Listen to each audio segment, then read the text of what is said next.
know that you can feel it. Oh, it's where everything is happening. Yeah, whether or not you believe it. Yeah, everything that ever happened, happened right now. When do you wake up, get out of bed, brush your teeth, cup of coffee, kiss your sweetie out the door? It all happens now. Go to work, sit down, make some calls, act busy, write a report, punch the clock. It all happens now. It's the tangible, audible, graspable, adoptable, colorful, incorruptible, unstoppable. Now. The changeable, now. Rearrangeable, now. Irrepressible, irreversible, irresistible.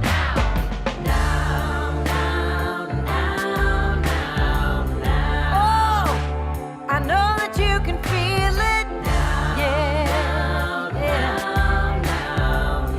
Yeah, it's where everything is happening.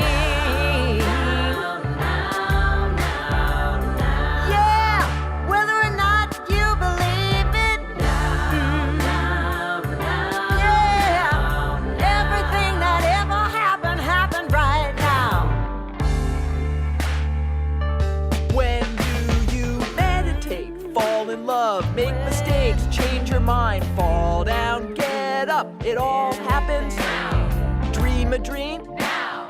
Take a chance now. Risk now. Dare now. It all happens now. It's the wonderful, magical, mystical, invisible, beautiful, bountiful, sensational now. Unbreakable now. Unshakable now. Right now. Here now. It's all happening now.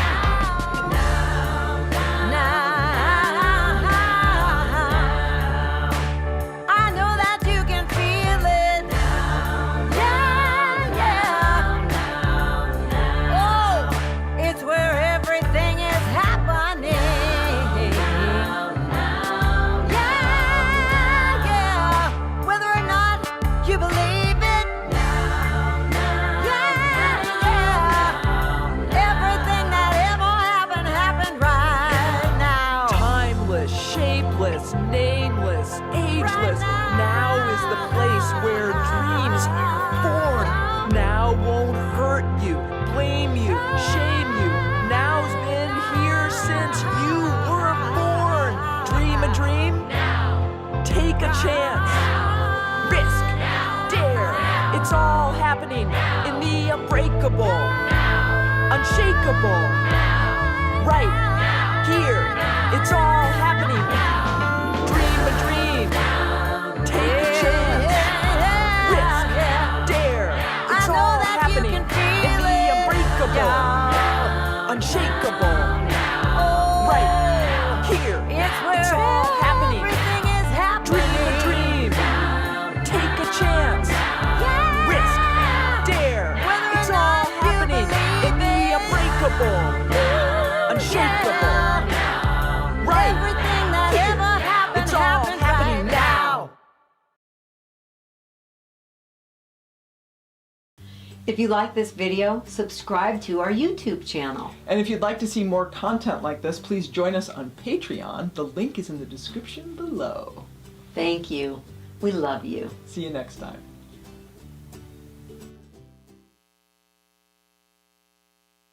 Good morning, and welcome everyone to our Sunday morning celebration here at CSL Santa Cruz. We are, that was our Song of the Month Now from one of my favorites, or two of my favorites, Melly and Z at Oh My God Life Ministries. Just a friendly reminder that masks are required for everyone in the building. A special welcome to those of you on Facebook, Zoom, and YouTube. We're so pleased that you chose to join us this morning. Here at CSL Santa Cruz, we are dedicated to cultivating a consciousness of inclusion. And so we begin by acknowledging that the land on which we gather is unceded territory of the Awas Awas speaking Upi tribe. The Amamutsan tribal band comprised of the descendants of the indigenous people taken to the mission Santa Cruz and San Juan Bautista during Spanish colonization of the Central Coast. We acknowledge the history of colonization and its devastating impact on the original inhabitants of this land. And we recognize that both colonization and decolonization are active processes today. We now commit to work daily to actively decolonize our own minds, and this begins right here, right now, with the land beneath our feet, acknowledging its original inhabitants. My name is Leah Simone Reed, and my pronouns are she and her, and my ancestors come from Italy and Ireland. I want to remind you, and hopefully you picked up these 2 half sheets on your way in. The one in the plastic cover is our monthly ongoing. It has our mission statement as well as our chant. And so this will be ongoing. And then each week we're going to offer a sheet that has our weekly theme, our quotes, and a place for you to take notes. And hang on to these because we're coming up with a method for you to be able to save those for the whole year of our permaculture theme. So that's really exciting. Okay, so now together, let's speak out loud our mission, purpose, and vision. Let's say this together mindfully. Our mission is to provide spiritual tools for personal and global transformation. Our purpose is to awaken humanity to its spiritual magnificence. Our vision is a world that works for everyone and all life on earth. We are a community dedicated to possibility. We have a lot going on here talking about possibility. There's a little bit something for everyone. We have our Sunday morning meditation, I'll remind you, that's before service at 10 o'clock in the Rose Room. We have spiritual living circles the second and fourth Wednesdays with Sky Leona in the social hall. On Wednesday evenings at 6:30 on Zoom, you can join us for a talk after the talk. It will include Reverend Elijah when he's a speaker that week, and he's there to go a little bit deeper. We can all go deeper in this theme that we're working on and ask questions. And I have a feeling you'll find me there on Wednesdays because this is a lot of new information that's exciting about our permaculture theme. The second Sunday of every month, this Sunday, today, and the service in the social hall after service is our potluck and birthday. So we recognize our monthly birthday. So meet us there in the social hall after service. And just a note that our Dances for Universal Peace that's in the front garden after service is moving from the third Sunday to the fourth Sundays of each month. We have a very special morning planned here for you. Our practitioner of the day is Sky Leona. We have Chaplain Cheryl Stromstadt-Snyder holding us in prayer during our service. Today's musical inspiration, as you saw, is Melly and Z, and also Anthony Steinberg. Our message will be delivered to us through our beloved Reverend Elijah. Thanks, Leah. All right, my friends, we're going to move into begin our time of spiritual practice. We have a new chant we've been engaging in this month. And so if you do have your little half sheet, the words to the Gayatri mantra are in that half sheet. And for those who are watching online, that's also on the screen. And the thing that I said last week to remind us is that, one of the things we believe here is the power of collective focus, the power of collective consciousness. And the Gayatri mantra is a prayer that is perhaps the oldest written prayer on earth that has been sung and prayed and chanted for something like 6,000 years. And so as we drop into this space, I just want to invite this to be the beginning of our time of centering, and this will be followed by our prayer and music and a talk. And the meaning of this chant is something to the effect of, we meditate on the divine light, and may that light awaken our minds. And for us, I want us to even think of that as just saying, the contemplation of the one mind awakens the one mind. All right? So take a deep breath. If it's comfortable, close your eyes or follow along with the words. And let's take another breath in. And let go. We're going to begin with just a simple Om, so breathe in again.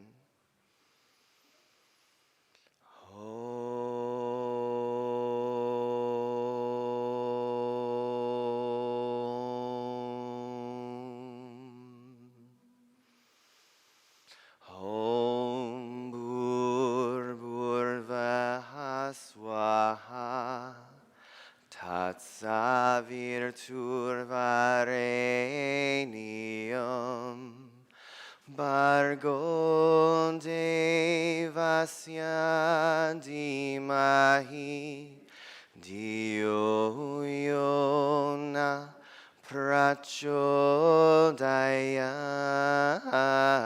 Om Bhurvah Swaha Tatsavirturvarenyam Bargo Devasya Dhimahi Dhiyo Yona Prachodayat Om Bhurvah Swaha Tatsavirturvarenyam Bargo Devasya Dhimahi Dhiyo Yona Prachodayat Om Bhurvah Swaha Tatsavirturvarenyam Bargo Devasya Dhimahi Dhiyo Yona Prachodayat Om Bhurvah Swaha Tatsavirturvarenyam Bargo Devasya Dhimahi Dhiyo Yona Prachodayat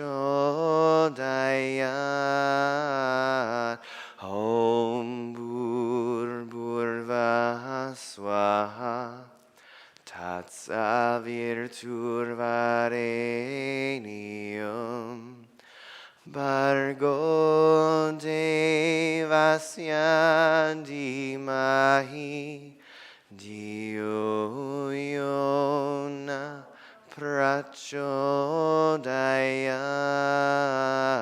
Om Bhurvah Swaha Tatsavirturvarenyam Bargo Devasya Dhimahi Dhiyo Yona Prachodayat Om Bhurvah Swaha Tatsavirturvarenyam Bargo Devasya Dhimahi Dhiyo Yona Prachodayat Om Bhurvah Swaha Tatsavirturvarenyam Bargo Devasya Dhimahi Dhiyo Yona Prachodayat. One more time. Om Bhurvah Swaha Tatsavirturvarenyam Bargo Devasya devasya dhimahi Diyo yona prachodayat. Deep breath in.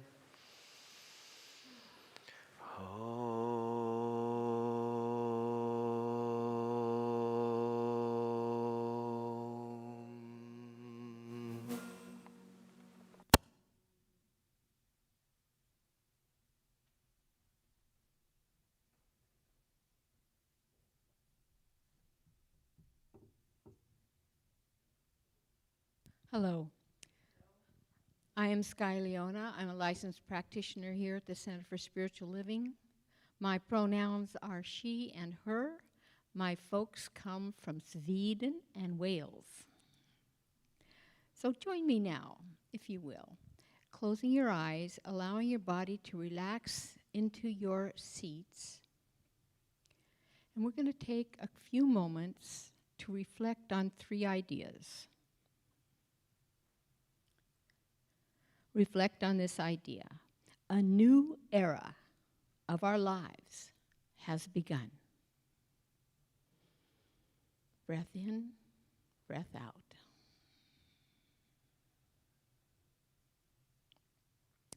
Now reflect on this idea. Nothing exists by itself alone. Breath in, breath out.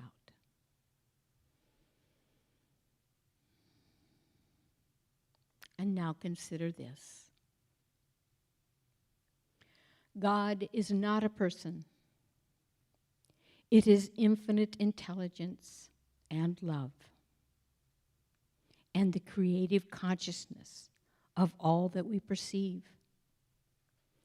And this capacity lives within every one of us.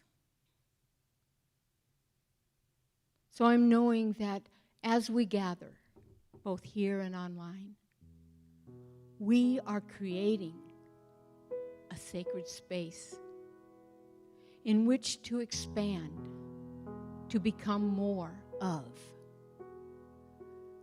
And this capacity living in us is always present for us. It is as we are and becoming. And I want us to know together that we make our own magic out of weeds and wonder. That we are perfectly capable of creating all that we can dream up of in and as. We weave these things for ourselves out of raindrops and roses. Our life proceeds as we perceive. We give to ourselves our next moments. We have begun. Let us then be the ones to be the stewards of our highest good. We are blessed. I'm grateful for who and what we are. Individualized expressions, expressing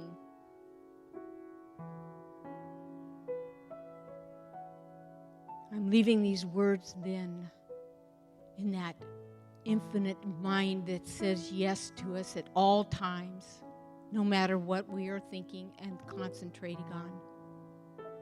And I'm knowing now that these next few moments enliven, expand who and what we are. And so it is.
Thank you, Anthony.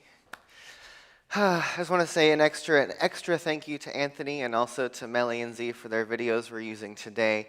Erin Avila is usually our musician on second Sundays, and she has a little bit of a sniffle. And without a COVID test, we thought she should isolate and remain safe. So thank you, Erin. We know you're watching, and we just want to send you love. Thank you, Anthony, for jumping in today. Good morning, my friends. I am Reverend Elisha Christopher. I'm a they. And my ancestors on my mother's side come from Austria and Holland. And my ancestors on my father's side come from Scotland and Ireland. And I did a little family research, and I just think this is kind of a fun little fact. The Hayden name, which is my family last name, comes from the Hedon Valley in Scotland. And is where the word hedonism comes from. So when you hear the church refer to the heathens, it was my people they were talking about. I kind of love that. So if you will, let's begin with a few breaths. Exhale first, and take a deep breath in. And let go.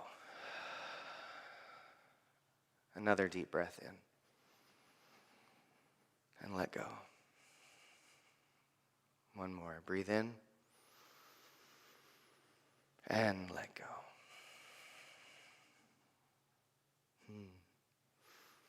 And so, this week we are diving into our year of inner and outer permaculture, and our theme for January is the principle observe and interact.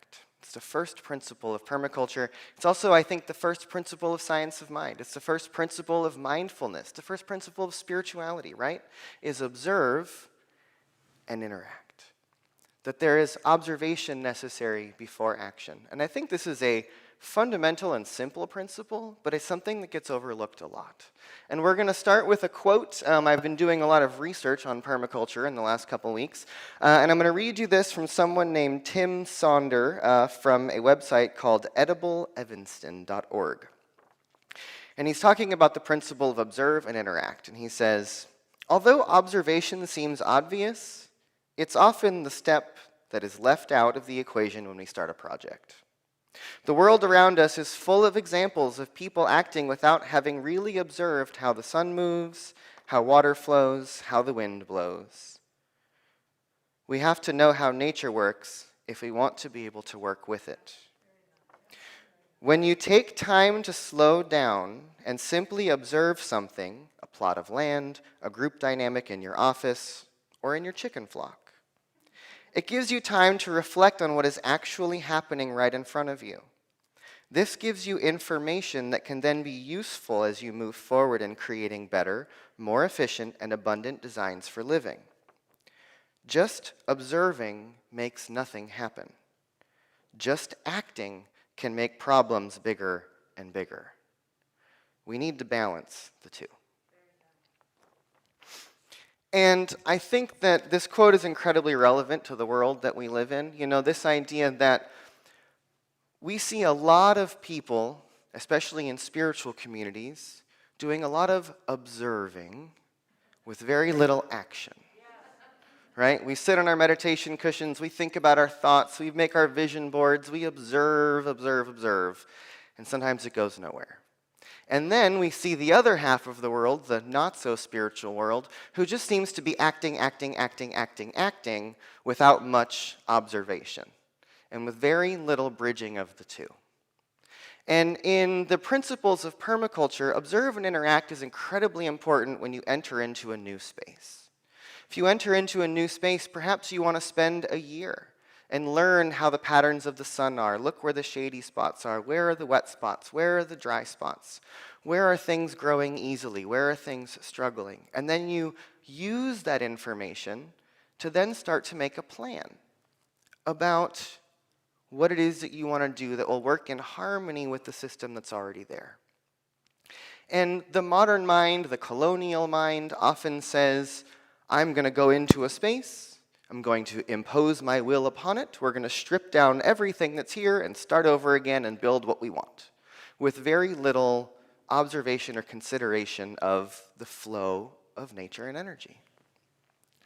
And we in Science of Mind talk about our lives as being about working with spiritual principle. And this philosophy of New Thought that's been around for 150-something years was really founded on the original founders of this movement, people with fabulous names like Phineas Parkhurst Quimby and Mary Baker Eddy and Emma Curtis Hopkins and others and others and others that lead to Ernest Holmes. This philosophy was founded on the idea that there is a connection between the mind and the body, that what manifests in the body could be a manifestation of what's happening in the mind, and that the power of the mind has to heal over physical conditions, and that a shift in thought, a shift in consciousness can change a physical symptom. But also, thoughts can land in the body and create illness or sickness. That's kind of the basis of this philosophy, where it started. And when I first came to New Thought, I was introduced to a book by Louise Hay that I'm sure many of you have seen or heard of, called You Can Heal Your Body. And this was a big bestseller in probably the 60s or 70s in New Thought. And it's this little compendium that you can look up any part of the body, any symptom in the body, and it will give you the metaphysical translation, the metaphor of what that's all about. And so your back is about support. Your feet are about moving forward. Your eyes are about vision. Your lungs are about inspiration, right? That there's metaphors in the body and in the affairs of the mind, and that these two things are connected. Well, this also created sort of, I think, a problem in the New Thought communities, because what happens then is that this thinking then says, well, you're responsible if you have cancer, or you're responsible if you stub your toe, or what were you thinking that caused that cold to happen? And I don't think that's the point. I think we miss something. This is a guide of how to observe and interact. That if something manifests in your body, it's like a check engine light in your vehicle. If something shows up, it's an indicator light that says, hey, maybe here's a place you might want to look in your thinking. Maybe here's a place that you might want to look at the beliefs that you have. And this body of work was incredibly powerful to the gay community during the AIDS epidemic. Louise Hay and her Hay Rides, she was a superstar in the gay community, because she brought this body of work and said, it's not just your thinking. The world has told you that you're a disease, that something's wrong with you, and that your adoption of that belief is manifesting in your community, in your body. It's not your thinking. It's the thinking in which you're swimming that is creating. And so this can give us a little indicator of where to look, right? And so we've had this in our philosophy for a long time. And the thing is I think that there's incredible power in this lens of observe and interact through metaphor. And that we can use this same idea to then recognize that it's the thinking and this relationship to the body and manifestation. We can use that same lens to then look out at the world. That what we see in the environment, what's happening in our collective, is then a manifestation of what's happening in the collective mind. And do we do this sort of analysis of observation and interaction, or do we just sit and observe, or do we just act? Right? And I think I read this to y'all probably a year or so ago at the beginning of the pandemic. And there was something that was going around the internet for a while, and this is a bit long, but I think it's important because it really hits our purpose here. And this was written by someone online, and it was going around a number of social media sites, and it's called An Imaginary Letter from COVID-19 to Humans. Okay? So again, think about this idea. That what we think, what we do, our beliefs, the atmosphere in which we swim is manifest as physical conditions, like Louise Hay tells us. But it's not just in our bodies. It's the whole system. So COVID-19 says to humans, stop. Just stop. It is no longer a request. It is a mandate. We will help you. We will bring the supersonic high-speed merry-go-round to a halt. We will stop the planes, the trains, the schools, the malls, the meetings. The frenetic, furried rush of illusions and obligations that keep you from hearing our single shared heartbeat. The way we breathe together in unison. Our obligation is to each other, as it always has been, even though you have forgotten. We will interrupt this broadcast, the endless, cacophonous broadcast of divisions and distractions, to bring you this long breaking news. We are not well. None of us. All of us are suffering. Last year, remember this is 2020, last year the firestorms that scorched the lungs of the earth did not give you pause. Nor the typhoons in Africa, China, or Japan, nor the fevered climates in Japan or India. You have not been listening. Is it hard to listen when you're so busy all the time? Hustling to uphold the comforts and conveniences that scaffold your lives? But the foundation is giving way, buckling under the weight of your needs and desires. We will help you. We'll bring the firestorms to your body. We'll bring the fever to your body. We'll bring the burning, searing, and flooding to your lungs, so that you might hear, we are not well. Despite what you think or feel, we are not the enemy. We are a messenger. We are an ally. We are a balancing force. We are asking you to stop, to be still, to listen, to move beyond your individual concerns and consider the concerns of all, to be with your ignorance, to find your humility, to relinquish your thinking minds and travel deep into the mind of heart, to look up into the sky, streaked with fewer planes, and see it, to notice its condition. Is it clear, smoky, smoggy, rainy? How much do you need it to be healthy so that you may also be healthy? To look at a tree and see it is to notice its condition. How does its health contribute to the health of the sky, to the air that you need to be healthy? To visit a river and see it, to notice its condition, clear, clean, murky, polluted? How much do you need it to be healthy so that you may also be healthy? How does its health contribute to the health of a tree who contributes to the health of the sky so that you may also be healthy? Many are afraid now. Do not demonize your fear, and also do not let it rule you. Instead, let it speak to you in your stillness. Listen for its wisdom. What might it be telling you about what is at work, at issue, at risk, beyond the threats of personal illness and inconvenience?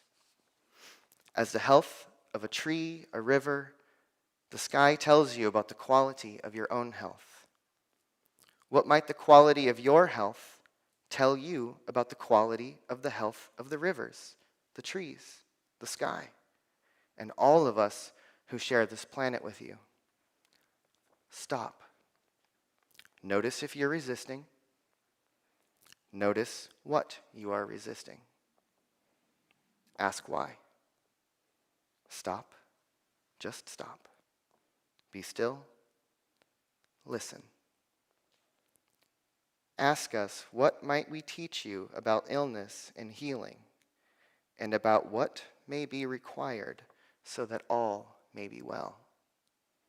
We will help you if you listen.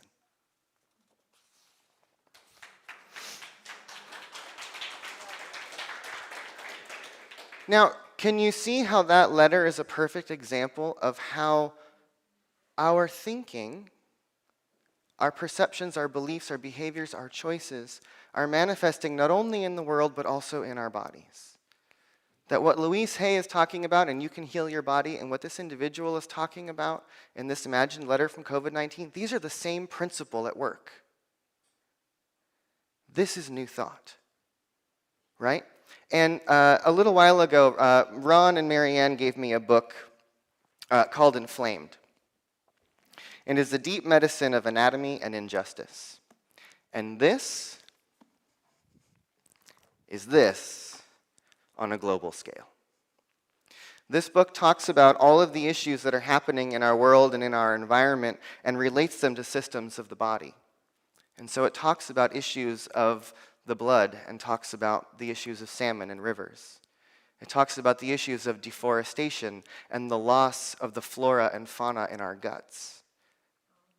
It talks about the pollution of the air and the fact that we've been screaming, "I can't breathe," for years now, right? These are not metaphors.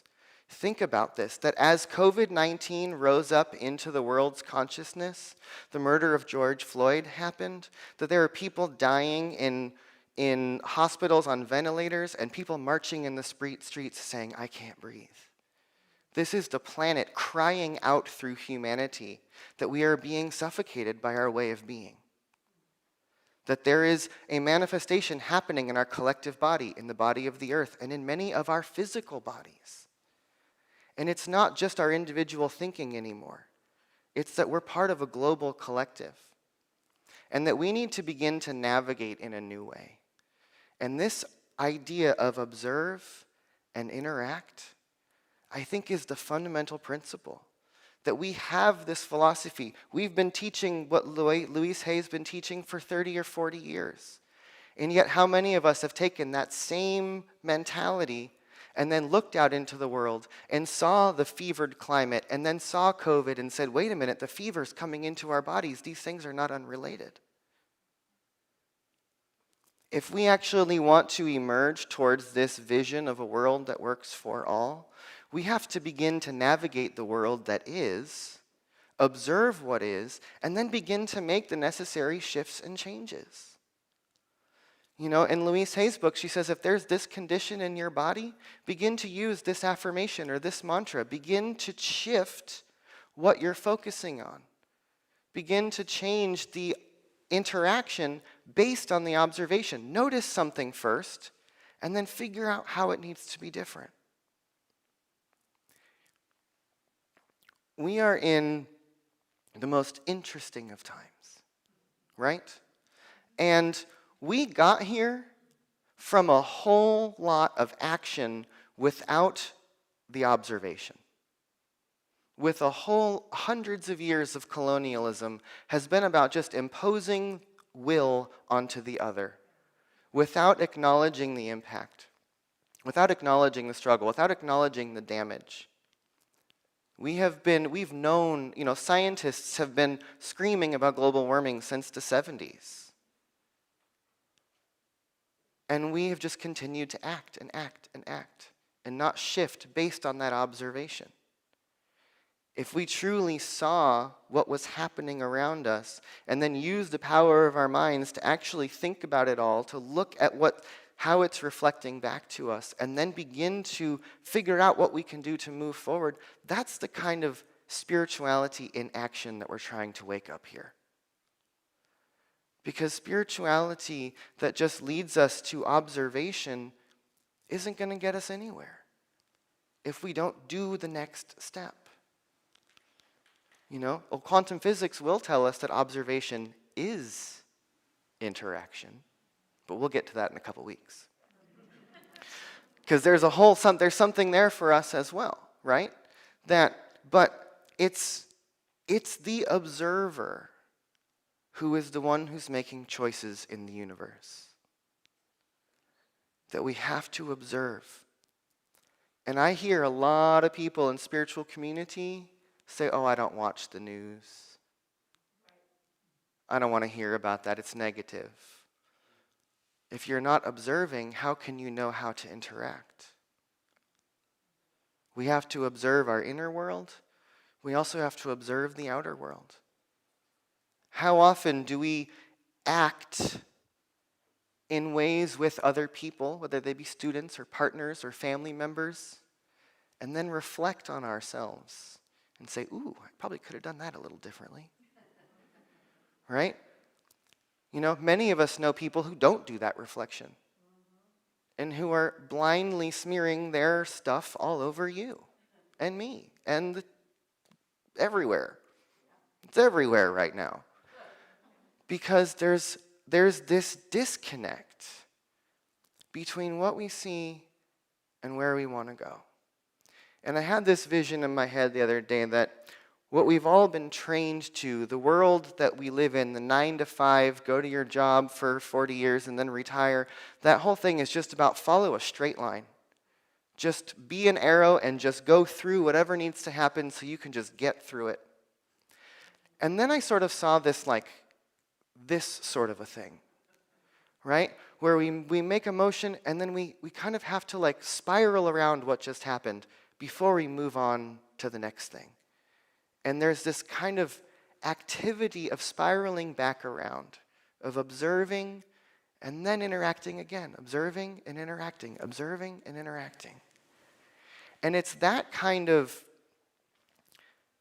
creative feedback loop that I think can move us forward in ways that just trying to bulldoze forward, it's going to get us places we couldn't have imagined.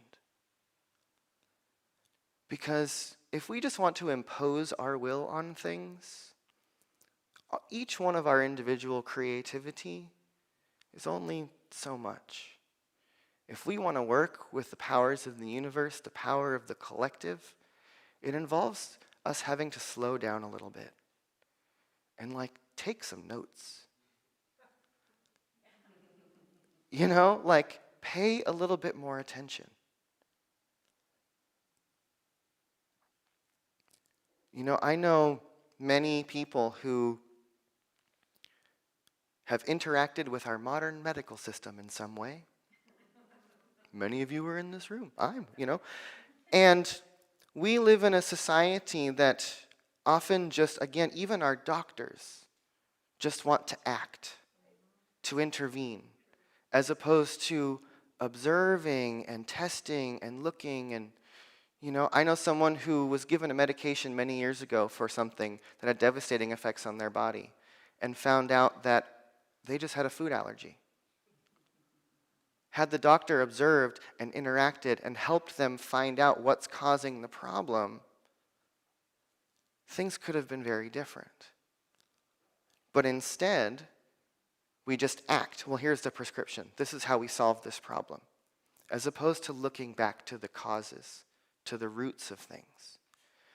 And we're living in a world where there's all kinds of symptoms coming up. And I think when we see all of the problems of the world, the thing we want to do is put out fires. We just want to act, make it all stop. As opposed to stepping back, maybe watching it burn for a little bit, and trying to figure out where the source of the fire is coming from. Because we can just keep putting out the little fires, or we can really figure out what's causing all of this. And science of mind, first principle is that mind is cause. Chaplain Cheryl, we're in a mastermind group, and I hear her say all the time, the issue is not the issue. Whatever you see, whatever you think you see, whatever problem needs to be put, that's actually not the thing. There's something underneath it. But if we just want to run in and put it out, we may not see that there's something underneath. I have a friend who did a disaster training a number of years ago. And the first rule that they learned, don't just do something, stand there.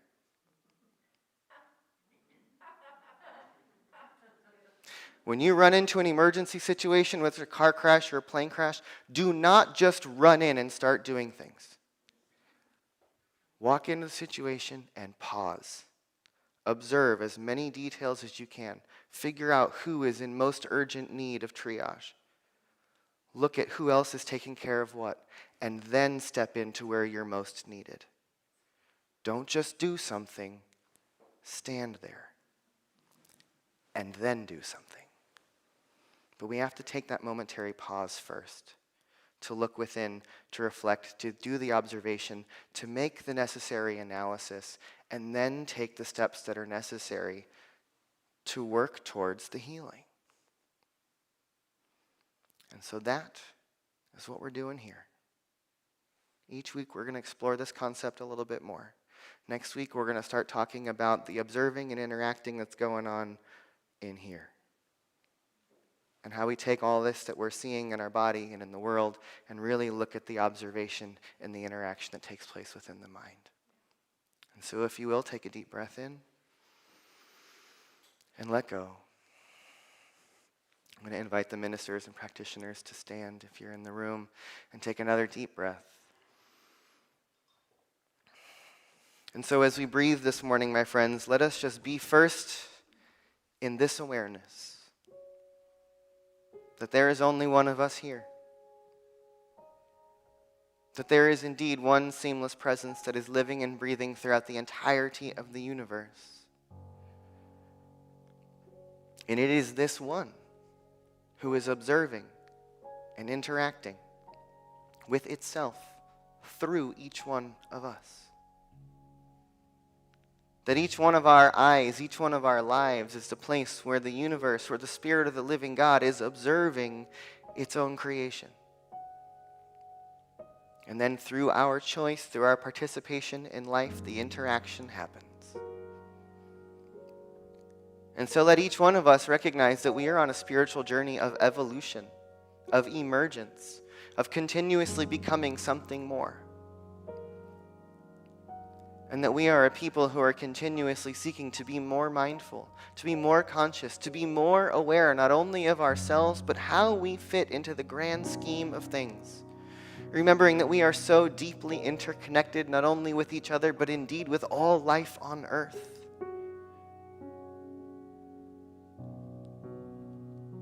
That there is one body, the body of the earth. And that we can use the principles and the awareness that we all know that is awakening within each one of us to see that there is an interconnectedness between our bodies and the world. And that what is happening out there is happening in here, and what's happening in here is happening out there.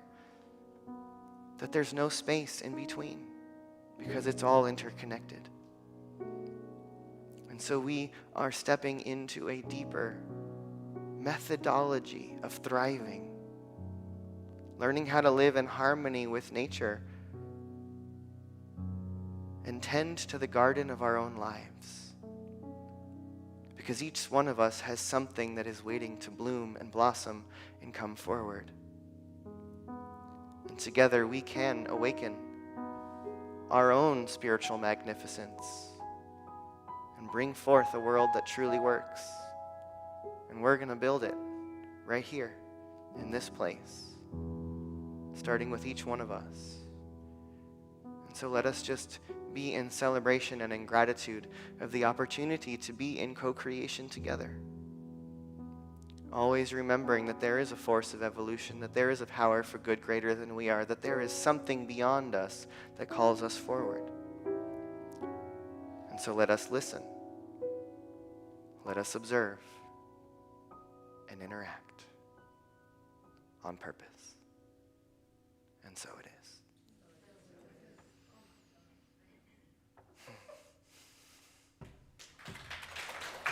Thank you.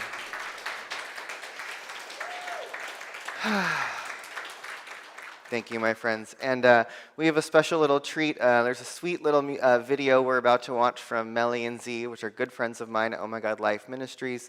And there's a little cameo in this music video.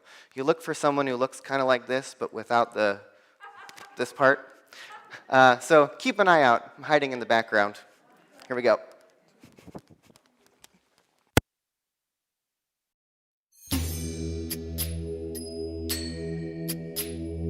Thoughts and feelings and fears. Oh my, how can I sit still when I want to cry? Or maybe I should have a piece of pie. This is too hard, I don't want to try.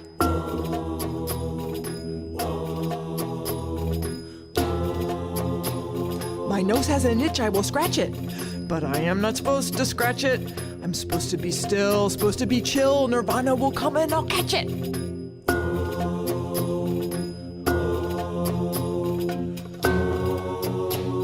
My nose still itches, and now it kinda twitches. If I don't do this right, I won't see the light, but now my nose itches and twitches.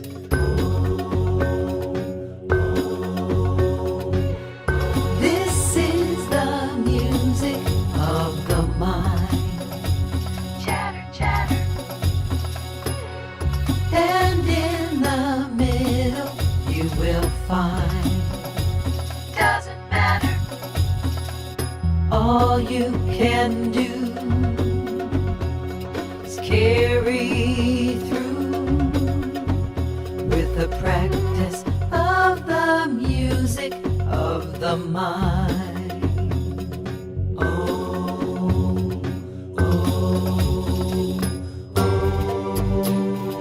What should I have to eat? It's too bad I don't eat meat. 'Cause if I did, I could have squid, but I hear it tastes like feet.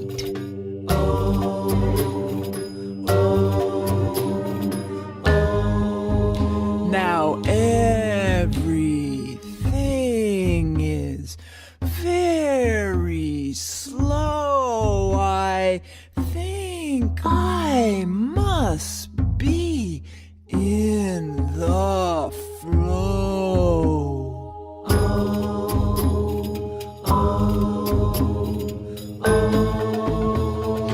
Oh my God, that was hot.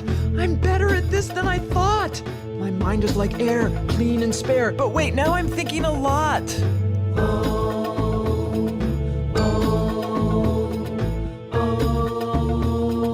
This is too hard, I should quit. I can't get the hang of it. I try and I try, but my mind just flies. It's 'cause I'm a nervous twit.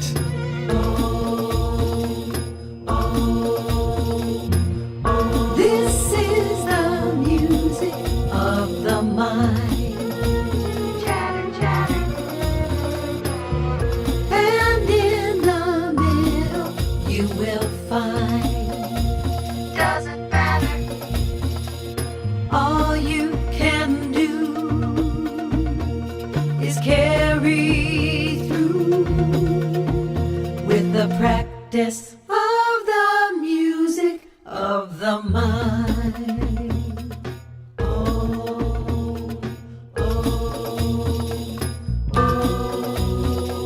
No, I'm not gonna quit. I'm getting the hang of it. Yes, my mind strays for days and days, but I come back to center and sit.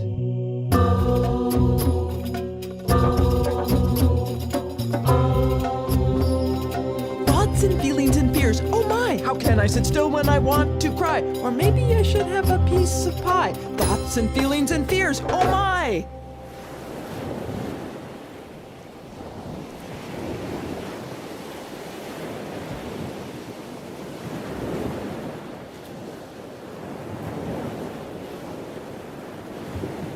Oh My God Life Productions. My friends, this is a part of our service where we get to engage in our conscious giving.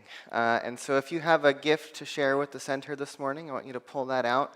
I'm going to ask Sky and Nancy if you'll pass the baskets for us.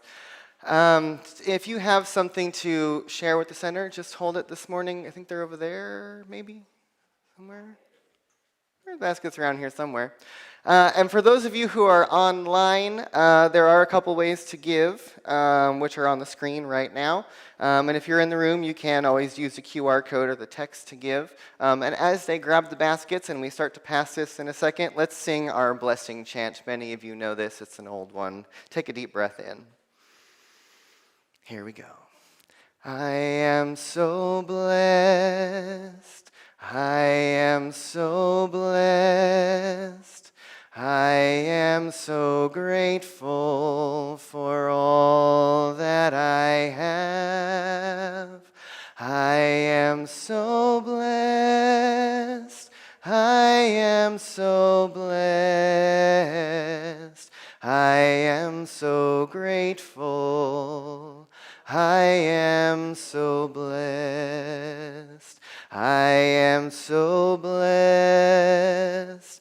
I am so blessed. I am am so grateful for all that I have. I am so blessed. I am so blessed. I am so grateful. I am so blessed.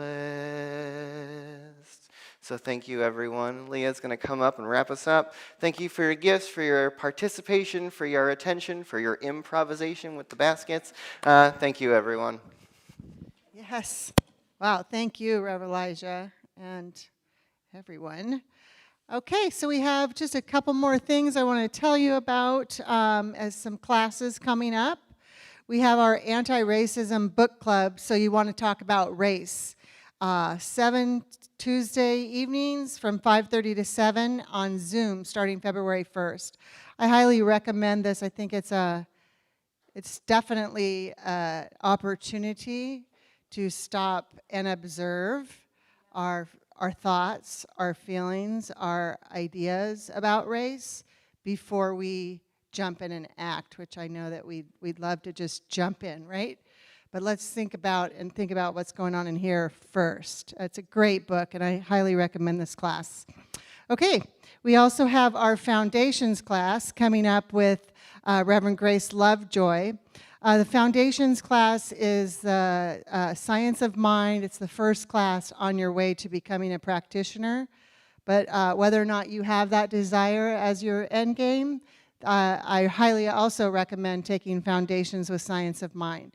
It's a wonderful way to learn more about really the foundation of what we are and what we stand on.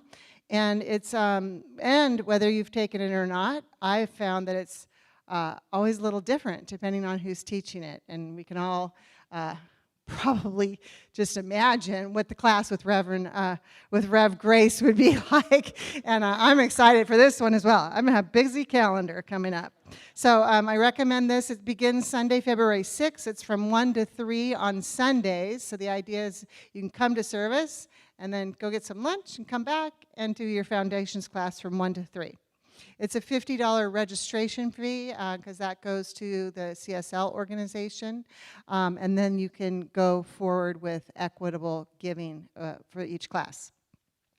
Reverend Grace is also giving a reading group and the book is Braiding Sweetgrass. And the idea, and I've never done anything like this, is that you come and you sit in a circle and the book is read out loud between the group. And then you talk about it as you go. So it's not, you don't have to read it at home and then come with your ideas. It's an interactive reading and discussing the book at the same time. That sounds interesting. Okay, I'm going to invite Reverend Elijah back up to talk about synthesis, because who better to do it than the master? And I definitely recommend Reverend Grace's reading group. I've done a number of her groups. It does take a long time to read a short book because we read a few sentences and then someone goes, that makes me think of blah, blah, blah. And then we go off in a long conversation and then we come back to the reading. And so it's a wonderful meandering exploration of ideas. Speaking of exploring ideas, we have a synthesis class beginning on February 2nd. Synthesis is my own creation. You know, this is the body of work that I've been working on for the last couple years, which is my synthesis of science of mind with a number of other philosophies, including the work of Gene Houston, some integral theory, spiral dynamics, neuroscience, mythology, a whole bunch of stuff. So it's kind of all woven together. And the real magic in this class is that each person comes in with one thing that you want to work on, whether it's a prayer, whether it's a healing, whether it's something you want to build or activate in the world. And then every week for the 9 weeks, we invite you to focus everything you're learning, everything you're working on, onto this one thing. And the idea within synthesis is that if you have something that you really want to see change in your life, you need to synthesize your whole life, all the different areas of your thinking and doing to match that intention. And so through the weeks, we talk about how to align yourself with your purpose so that your whole life reflects what you're saying you want. And that's really part of, and chapter 1 is the beginning of what's right now a 5-chapter process that's still evolving.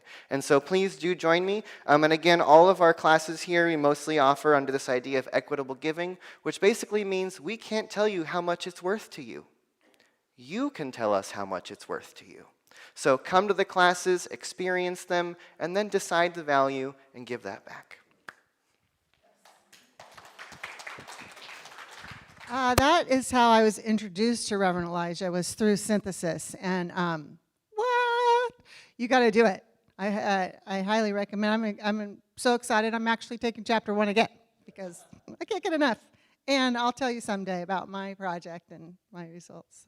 Okay, so I want to remind you that we have practitioners are available for prayer after service. Don't leave here with a heavy heart, or if you need to share some great news, they're here for that as well. And you can meet them. They'll be up here. Okay, if you need prayer, grab practitioner. And check your e-news because there's way more happening than we could possibly stand up here and tell you. We did, if you're here in person, we created this sheet that you can take home and put on your fridge. And also if you're online, everything's on our website or in our e-news. Thank you so much today for this amazing service. Thank you again to our musicians, Anthony Steinberg and Melly and Z. Our broadcast staff that puts this all together, Susan Pankratz, and today Mohini Peters. Practitioners Sky and Chaplain Cheryl. Our speaker, Reverend Elijah.